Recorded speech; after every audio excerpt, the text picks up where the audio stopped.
Hi everybody, this is Dr. Qazi. I'm a skin restoration specialist at Newport Beach, California. I focus a lot on acne, on scars, and pigmentation. I had some requests yesterday for patients of Asian skin type.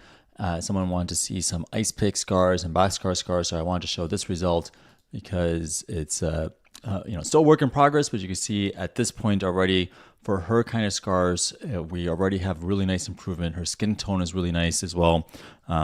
We have a softening of the scars really clearly. And it's just a matter of a few months right now at this point, and it's going to continue to get better. Actually, when she came in this day, we ended up doing a little bit more with some TCA Cross and some Bellafill. So it's a nice progress report at this point. So that we started this process in May 2024, and then in November 2024 is when we have this photo right here. And I'm sure we'll have an updated photo in just a few more weeks, actually, because she'll probably come in for some more TCA Cross. But you can see for this patient, the skin is significantly improved already just a few months out. Those scars are definitely softer. It's awesome. This is that progress that I like to showcase for people, that in the middle of these treatments, this is sort of what you sometimes can expect with patients who are otherwise good with sun exposure, who have been making sure that their acne is under control.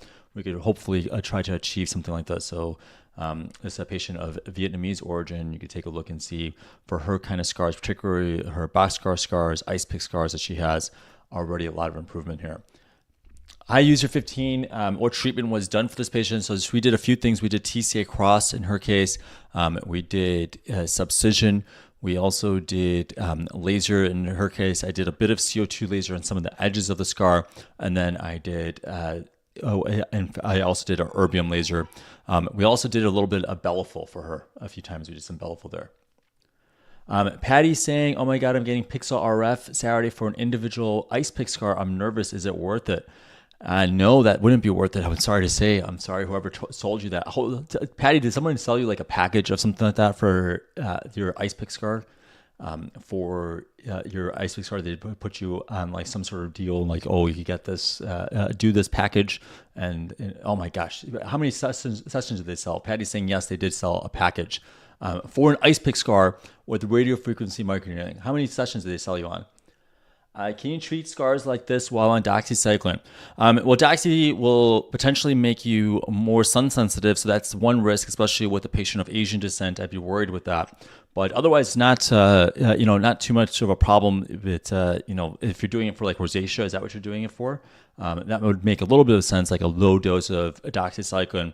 But if you have active acne and your acne is not really well controlled, then it's probably not the best idea. So I'm not sure if that's really going to be the best option for you. Resent is saying, oh, how's it going, by the way? I will see you on. Thank you so much for coming on again. Resent is saying, hi, doctor. How long ago did she get this done? Looks really good. She did this. So this was in May 2024. And then we have this photo here in November. She came in this day, and then we ended up doing a little bit of Bellafill. You can see actually where that volume loss is in the cheek. And then we did some TCA Cross there as well. At some point we'll circle back and do a little bit more of the TCA Cross when she has a chance. So Patty's saying that she was sold 5 pixel RF sessions for 1 ice pick scar. How does that even make sense that they did that to you? That is so unethical. I'm so sorry. Lisa's in the house. Hey Lisa, how's it going? This patient, she did Bellafill, by the way. Lisa, good to see you on. So this is a Bellafill result. It's not just Bellafill though. A few other things. Patty saying she sold me 5 sessions. It felt something off. I don't know how that helps my scar tissue.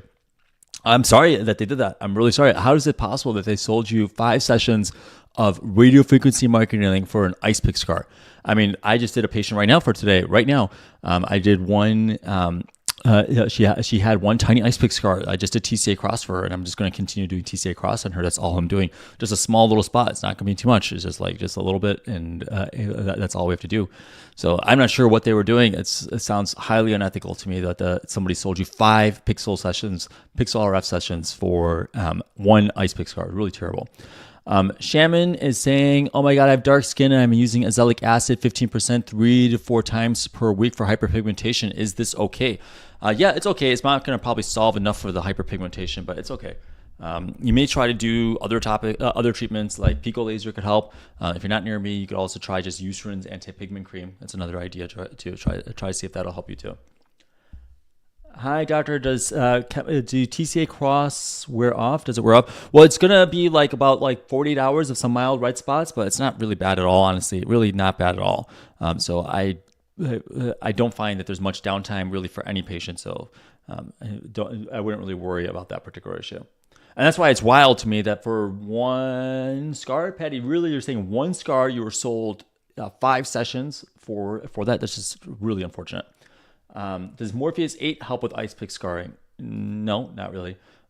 It's not going to help much with ice pick scars. And like I said, the last few times when people were showcasing that they did, or they were sold Morpheus 8, things like that, Morpheus 8 could potentially melt some fat there if you're doing it for scars. And so it's, it's possible that you run into problems because it melted some fat. So yeah, it's not a good idea. Someone on here is saying that there were sold sessions of Morpheus 8 as well for their scars. Again, these are just things that I think that you guys should watch this and learn this, and I would be happy to talk to any of these providers if they want to come on here, and they want to justify the fact that they're selling people they're selling you guys radiofrequency microneedling sessions for ice pick scars. It's ludicrous. It's to me they really have to prove it.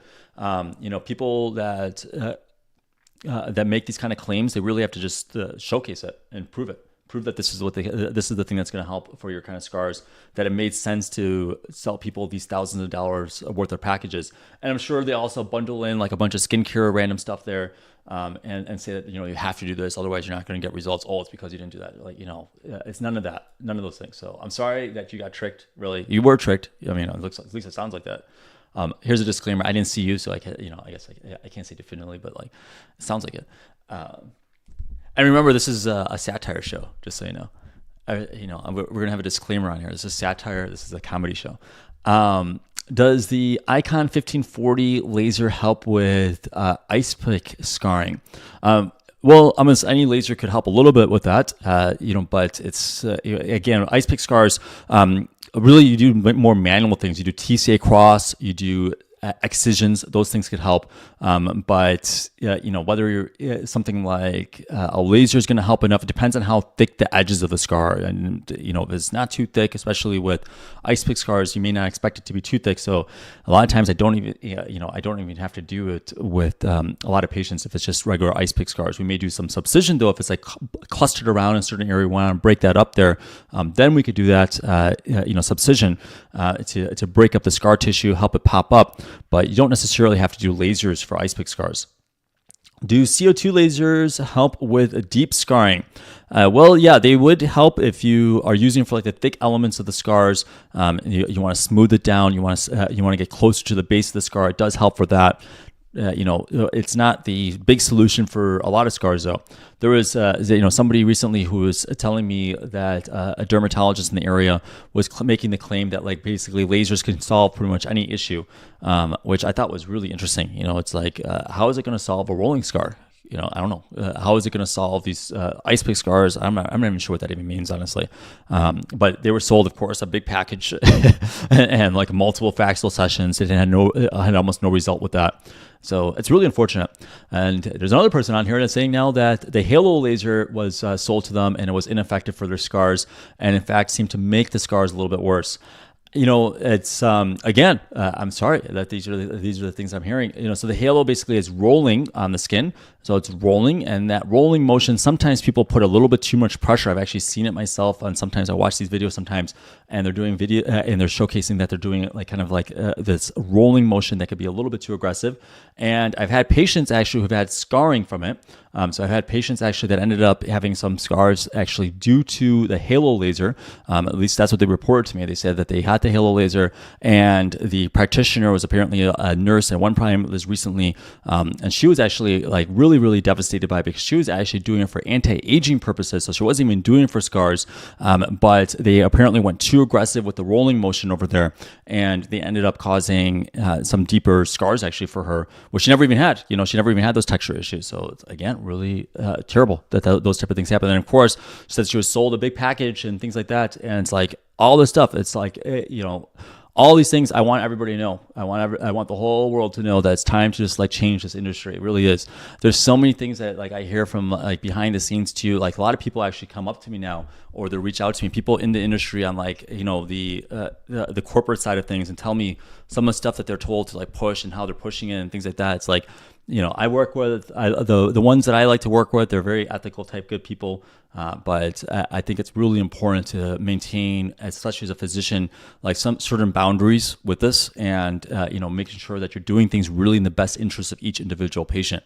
And if you're not doing that, it's like I'm not sure why they went into medicine. I don't know. I guess maybe like parental pressure or something like that, but like it clearly wasn't the right reason. What would fractional laser with PRP work for ice pick scarring? So again, it's really not about the laser or energy device, especially with ice pick scars. It's really not the end all be all solution for that. And it may not even necessarily be that you have to do certain like fillers and things like that for ice pick scars. It could be just like TCA Cross. It could be things like excisions. I had a patient today and he was injected silicone, which is non-FDA approved. In fact, the FDA has actually come out against silicone injections, against it for the body or the face. And but you know, there's still like a couple of people. I don't even know if there's like more. Like I think there's definitely less than a handful of people that still do silicone injections. And he has lumps in his face, and it's like, you know, really terrible for him. He said for the first year it looked better, and then afterwards it looked like it was terrible. You know, he's got these lumps on his face, which is causing more depression than the scars themselves. So you know, my goal is really to ultimately get really, really great results. Sometimes it's not going to be like within the first 6 months to a year or so. Because it's like we have to be super safe and we have to be really careful as we're doing this. We don't want to just like rush it and try to do experimental treatments and things like that. And silicone injections just could be really risky. You could get these lumps like that. And you know, there's doctors out there that are doing it still. And of course, they tell people that you have to do more and more and more and more of this, and that's the reason why you had that. And it's like, you know, I'm not sure what is going on. The FDA literally came out, and again, I'm not like, you know, like a fan of the FDA. I'm not like saying that the FDA is the best thing in the world or anything like that. I think that they've been terrible for a lot of stuff, for food and things like that. But when they do really come out of stuff, you have to really kind of look at it and like, well, maybe there's a real reason. So of the FDA approved products for acne, do you guys know how many FDA approved? Do you guys know how many injectables are FDA approved for acne? There's only one actually. It's just Bellafill. That's the only FDA approved one. So interestingly enough, I'm not saying again that's like the only solution for everybody, but like it's something to both pay attention to, you know. And then the FDA has actually literally put a statement out against certain treatments. They put statements out against exosomes and stem cells. They put statements out against silicone injections. So sort of just like pay attention to that. Hey, Kimmy, how's it going with you? How have you been healing? So this was a patient we did. It's about Kimmy's asking what was done here. This was a patient we did TCA Cross. We did some subcision for this patient. It's not visible on this particular photo, but actually when she animated her face, you could see that there was indented and tethered. And then we also did some Bellafill as well. And then we did some lasers, especially around the thick edges of the scar. We did lasers, CO2, and then some erbium laser there. So a few different steps here for this patient. And she's just a few months out. When she came in again, we ended up doing some more TCA Cross and a bit more Bellafill here that day. So again, really nice. Koresh, how's it going? Koresh is saying, I've gotten 4 sessions of fractional CO2 and 2 sessions of dermapen and 4 sessions of microneedling and 2 sessions of subcision, but I still have scars. Why? I'm sorry, Crash, you're going through a lot of things, and it sounds like you did a lot of good treatments too with the subcision and some of the fractional CO2 lasers.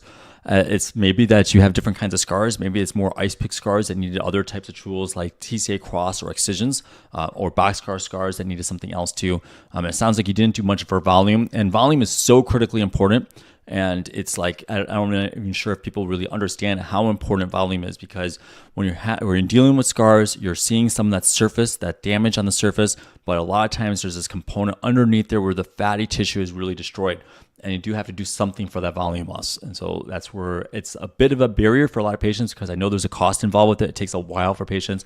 Either you do fat transfer, it could be expensive. You do Bellafill, which could be expensive. You could do Sculptra or Redness. I understand that. And you have to do it a few times usually to get that proper correction, but it's so necessary. You're not going to get close to what you're trying to achieve if you're trying to get as, you know, well, I guess I should say some people are happy with just the texture change. They're okay with the volume loss, but you know, vast majority of people do understand that if the texture is smoother, it feels smooth, it feels really good, but there's these indentations still that are there, and you need to get that solved. And the only way to fix that is really with some volume and some filler.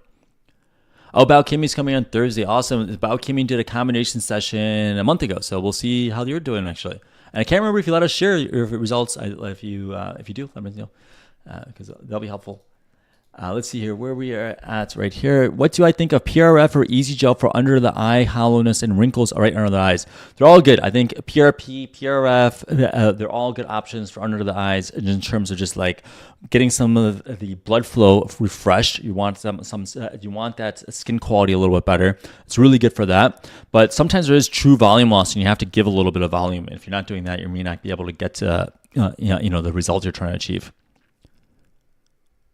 What do you think of dermal rollers? I don't love any rolling device actually for scars. Like that's actually one of the things I was referring to earlier. So it's like you just saw that there's a patient on here who said that they were scarred because of a laser treatment that they did, and the laser rolls. So those type of things could end up being problems there. Hi, doctor. What would you recommend for red pigmented atrophic scars? One of the easiest things to do is really just to do 10% azelaic acid over the counter, 10% azelaic acid. It'll take a little bit of time, usually about 3 months or so. But otherwise, what we do is actually XLV works very, very well as a laser, just pinpoint spots, zap that redness, and a lot of times, it clears up pretty quickly. Depending on your skin type, of course, it could take a few sessions, but it's a really nice way just to break up some of those little vessels and help you reabsorb those. If you had to advise any over-the-counter product, which one would that be? Well, outside of sunblock, because we're assuming that you're already going to be doing sunblock. That's right, you're doing sunblock, hopefully. But do different cream. Different is excellent. Adapalene. Just use Adapalene, and it's over-the-counter. It wasn't over-the-counter at my age. I had a lot of dermatologists who weren't great, but then I had some really, really nice ones. And they used to always give me a lot of samples. So anybody who comes to my office knows I have a ton of samples. And thank you, by the way, for all the people who drop off samples. So I just like to give patients all that. We have a lot of Adapalene samples, a lot of different samples, because I always appreciate it. Like my dermatologist when I was young, it was like, I'd go there and he'd just give me he's like, just to help you out, here's a bunch. And it was really nice. I always remembered it because sometimes I couldn't just go right to the pharmacy or things like that. Or there'll be a delay before I could pick up his medication, and he gave me this whole bag full of stuff and things like that. Back in the day, they used to give us a lot more of those samples. Now they don't give as many, but it was always really nice though. Is Energet good for scars? I've been paying attention to it because you guys have been asking me a lot on here, and I haven't been wowed by anything just yet, but at some point I'll take a look and see if somebody has some newer results. I'd be open to it and take a look at it. I don't know if there's really enough that I could say from safely one way or another that it's that's great.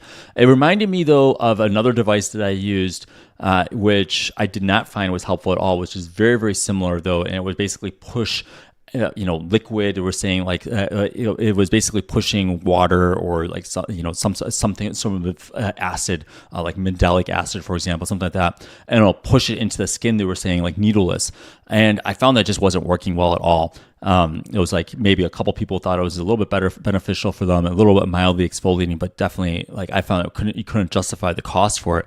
So I got rid of it actually. So it reminded me a lot like that, and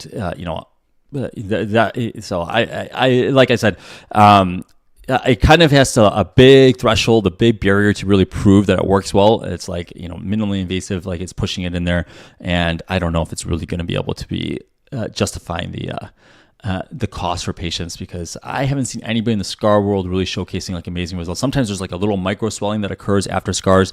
You'll notice this is 6 months out. Nobody could say, oh, this is micro swelling or something like that. Sometimes on the things, some people say that it's this is there's no micro swelling here. So this is the real work. And this is real. This is real improvement, a real progress report here. Would CO2 lasers work for acne scars and uneven skin tone, or what would you recommend? Yeah, a lot of times you want to do other things on top of it. You could do the CO2 laser, which we did for this patient, as well as an erbium laser. And then we also could do TCA Cross, and you could do some volume replacement too. So a few different things, not just that. I did TCA Cross and it left dark spots. What should I do? Well, I hope you didn't do it yourself, because that could happen. That could also happen with practitioners if you're not prepping your skin, but definitely I see it more often with people who do it themselves. One of the easiest things to do is just pick up Eucerin's anti-pigment cream. It works okay. Like you just try that for about 3 months or so, but you may need like a laser, like the Pico laser potentially to help, or you could escalate it to like hydroquinone, things like that for a short time. Recommendations for acne rosacea. So a lot of times you want to make sure you have like some sort of antimicrobials on board. So metronidazole, typically is a good option. But you also may need like an oral medication like doxycycline initially when it flares up really poorly. And then you may need something that's a lot more for like a maintenance dose of doxycycline, 50, 60 milligrams of doxycycline or so. And that should potentially help you as well. Hi, I'm Up. How's it going? I'm Up is saying some days are harder than others when dealing with scars. Today is one of those days for me. I'm sorry to hear that. I'm Up. I can't wait to help you out with it. I'm Up saw me a few weeks ago. I think you're going to do the treatment soon.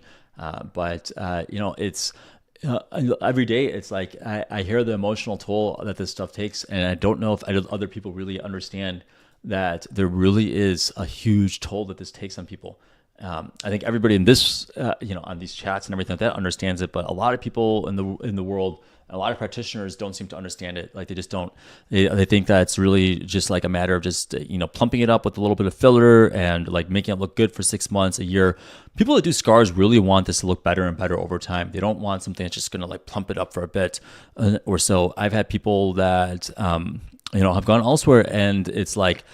They've tried some treatments that were just really risky. They sometimes do, and like someone like this, an Asian skin tone, they're doing 90 to 100% TCA Cross on like each of those scars, and it causes like severe pigmentation issues, widening of the scars sometimes, just like burns. I actually had a patient just like this who was severely burned by a practitioner that I knew over in the area, and she always was doing those type of things. Like she was just going really like aggressive, definitely something that you'll see. Like you'll see people that just like they think that you have to go high heat, high energy for your scars. You'll see someone on here that was just referring to the fact that she has to do 5 radiofrequency microneedling sessions for one ice pick scar. How does that make sense? One ice pick scar, 5 radiofrequency microneedling sessions that they sold the person on, and it's it's really, really like something that just needs to change. And I'm like, I'm totally against it. I'm fine with the fact that I could get blowback from all those guys. I could care less, honestly. Really, if you're unethical, you're like that kind of person, I could care less whether or not you're like, upset that I'm saying things about your business model. Get a better business model. Be better. And it's not my fault you guys are like garbage with this stuff. Like it's not my fault you sold somebody 5 radiofrequency microneedling sessions for one ice pick scar. How does that make sense? Like, just be better. Don't treat those patients that way. Don't do it. And so it's like, don't like, make comments now. The fact that I mentioned this now, like just work on it, improve yourself. We could be really cooperative with a lot of things, and like I can improve a lot of people and like help them. And like I tell people exactly what I'm doing. I show videos of how I do it, things like that. But if you're gonna like step out there and like really do like wild stuff like that and like sell people these ridiculous packages like this, it's really unfortunate, And I will call it out because it's just not right. Because I want everybody to know not to do this. I want the whole world to know, and they're slowly knowing. Everyone's learning soon, which is awesome. People are learning now not to do this. I'm hearing so many things of people saying that they were going to do this, they're going to do that, and it turned out that it was just a terrible treatment plan that somebody was giving them. I don't know how many other people on here knew that silicone injections were not FDA approved, and in fact, the FDA actually wrote a letter against it. Like that's a big thing that someone's still saying to inject silicone in you for your scars. It's just like I see so many complications of that. And on here, I've seen somebody say about subcision and fat transfer, and I don't do it at the same time. It's like I don't recommend doing subcision and fat transfer at the same time. It's like, what layer are you putting that fat in? And over and over and over again, now I'm revising these cases, or I'm having people come in and say that these things happen to them. There's balls of fat sometimes in areas where it shouldn't have been. And it's like, I don't know what they're doing. And these are plastic surgeons, and they're claiming they're experts in fat transfer and things like that. And, I'm not sure. I don't know. I'm not sure what's happening sometimes. I'm not sure how this was going on for so long as it was. Personally, I always was like really like shocked by it because I was on that side, and I was confused when a plastic surgeon I went to, and I was like 21, 22 years old, and I was asking him about Sculptra, and he's trying to sell me on Botox and sell me on under eye filler and sell me on a whole bunch of stuff. And it turns out he wasn't even doing Sculptra. And he's trying to sell me a whole bunch of stuff. And the best part is that like what's amusing to me is the fact that like he didn't realize that it was so obvious what he's doing, And then like the other thing is that like then they have like a salesperson come in at the end and they just hand you a quote and they sort of kind of like do this negging thing afterward, like at the time, like. They know I'm younger at the time, and it's like it's just sort of like maybe this is like something. Oh, it's like if you can't afford it, like don't worry, like there may be other options, but this is like definitely the best option, and I think that if you, even though you're young and you weren't complaining about the under, I was like, I'm young, I'm not complaining about the under eyes. I think he just wants the best for you. And that's why he's not going to do any other treatments unless you do all these together. Like, why would I need Botox and under eye filler to treat my scars? How does that even make sense that you have to do all that together? Like I remember this like whole thing was like, I'm sitting there and to this day, it's so funny to me. To this day, this dude still puts out like these philosophical type of like Instagram posts. And I look at it sometimes. I just sort of like see that. And it's like, he's like, he acts like he's like, some great philosopher. And a lot of times I see that actually, a lot of times I see like, I've ever noticed that a lot of these guys that are like, they think they're in like the ruling class, that they just start like acting like they're philosophical about certain things. And their philosophies, when you actually just listen to it, just garbage. It's like, just like they're terrible humans. It's like, and like in their office space, like that's what they're saying. It's just like, that's the person. And they try to upsell me. Are you going to keep yapping or answer questions? Diana, I'm going to actually look at your profile afterwards and make sure I never treat you. Vita is saying, this photo makes me want to cry. I need this treatment. I will help you, Vita. I will absolutely help you out with it. What I'll be doing is I will do TCA Cross. With this patient, I do TCA Cross. I did Subcision. I did laser to soften up the edges of the scar. And I did a little bit of Bellafill in there as well. Yeah, so I mean, good luck, Janet. Good luck finding someone. Just go to somebody else. Go find someone and enjoy their how they are. Enjoy it. What about Phenol peels? So Phenol peels, not for this kind of patient because it's not needed at all. We were able to get this to achieve this at a really great result without Phenol. It would have cost more. It would have been a lot more downtime. So definitely wouldn't have done that way. But for like thicker edge scars, then yes, I would have done that there. Hi Carla, how's it going? Good. You're going to come next month. Look forward to. Are you coming for a consultation or are you coming for a procedure that time? Let's see here. Where was I at? For rolling scars, do you prefer fractional or fully ablative CO2? Good question, Juliano. For rolling scars, mostly Subcision, a little bit of volume in there as well.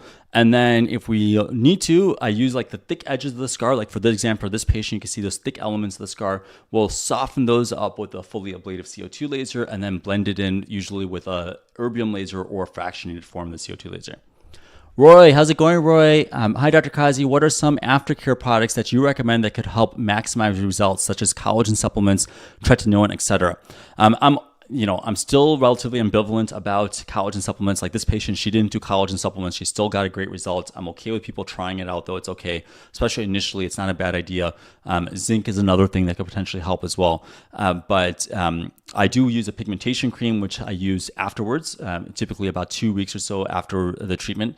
And then mostly it's just moisturizer, sunblock. I don't have like a big skincare regimen beyond that, though, to be honest with you, because I try to make it super simple for patients. Recental, thank you so much. Appreciate you. After how many sessions is this? It's TCA Cross, and we did a little bit of Bellafill in there as well. And CO2, I did the Bellafill after we did the Subcision about a month or so afterwards. Which SPF do you recommend? Well, usually SPF 50 or above, especially for acne-prone skin, because a lot of times those little red marks could turn pigmented, like patients in Fitzpatrick 4 and above. So I usually do it that way. What about IPL for acne scars? Definitely not going to help for acne scars. I'll just tell you that. It's not going to help. Oh, good. It was essential like the pigmentation cream. Great for that.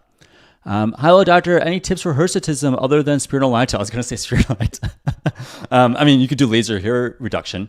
I I've been doing a little bit of that, and that's why you can see sometimes there's a little bit of patch sometimes here and there. Just so you know, FYI, that's why occasionally, like in between the sessions when it's like that, like it gets like that for a week, and you just kind of see like that full real time effect of it. It's honestly awesome for me though. I've been liking it actually. I feel like it's been really good. It's been making my skin like smoother and softer too. So you know, if you laser hair reduction, spironolactone, all good options. Winlevi is another option too. You could do that too. Is erbium laser better than CO2 laser? Well, they both are ablative, and they're both going to soften up the edges of scars. But erbium laser doesn't really have much heat, so it doesn't also actually help stimulate much collagen though by itself too. I use basically like a blended approach, a bit of CO2 laser, and then elsewhere I use more of like an erbium laser there. So for those who don't know, hirsutism, people are asking, what is hirsutism? Hirsutism is basically excess hair, especially like for women. It's for patients with PCOS, potentially, you can have some excess growth of hair on the face, and that's what hirsutism is. Basically. And you know, it's actually more common than people expect. A lot of patients with acne really should double check to see why they have something like that. It's worth investigating because you may need to be on something like spironolactone. It'll help you out. Which is better, Sculptra or Bellafill? Well, you know, it depends on what kind of scars you have. It depends on how deep a volume loss is. I was laughing because one of the reps is on here right now. But I'll just say, really, I use both. Today I had a bunch of patients with Sculptra. She knows it too.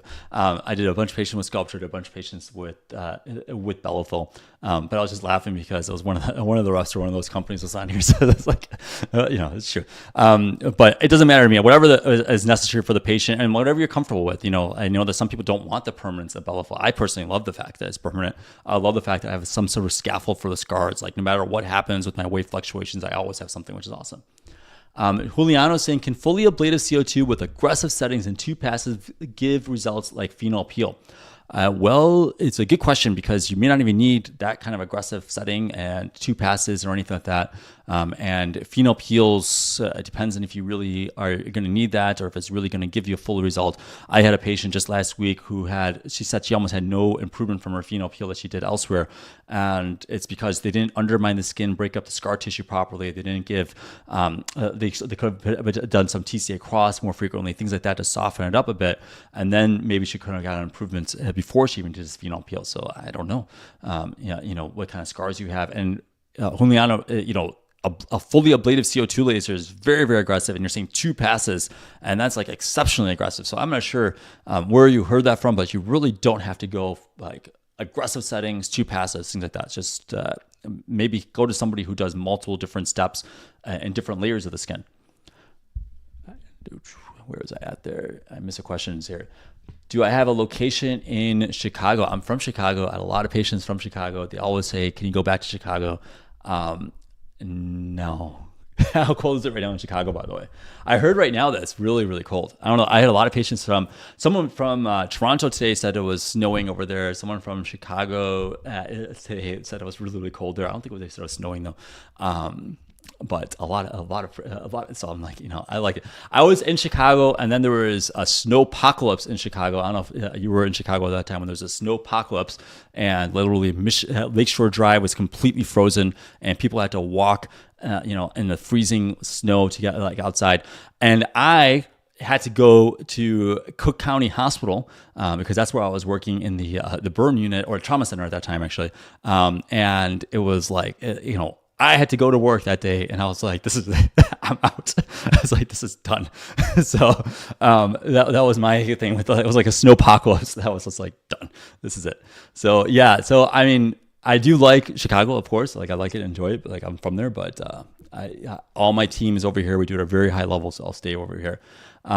I appreciate everybody over here tonight. I am done for the night. I have a lot of cool cases tomorrow. We'll see. It sounds like some of you guys are going to see me tomorrow or Thursday. So if you let me share results, let me know because we could showcase some of that on here, and you could